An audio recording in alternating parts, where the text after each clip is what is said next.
马丁是一名留学生，因为对汉字感兴趣，他从3年前开始学中文。一开始，他只是在家自学，后来为了能够开口说中文，他报了一个中文班，每周2节课，每节课1个半小时。因为马丁很喜欢中文，再加上他学习很努力，所以他进步非常快。只用了1年左右的时间，就可以用中文对话了。但是马丁希望把中文说得更好。他觉得学习一门外语最好的方法，就是去那个国家生活一段时间。所以他决定去中国留学。于是马丁一个人来到了北京。刚到中国的时候，他对一切都很好奇。这里的生活和他想象的完全不一样。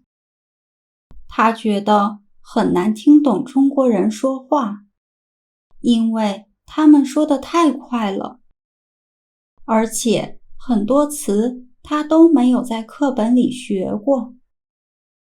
但是身边的人对他都很友好。当马丁说，您能不能说得慢一点，或者我没有听懂的时候，大家总是慢慢地给他再重复一遍，和他解释每个单词的意思。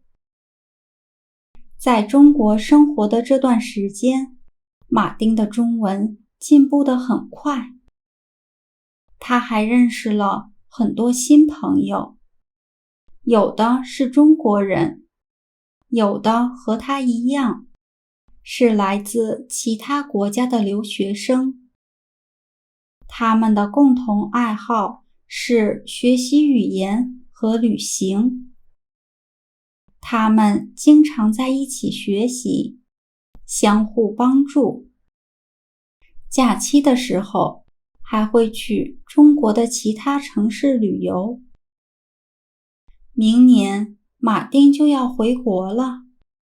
他希望回国后可以做一名中文老师，和学生们分享自己的学习经验，教大家如何说好中文。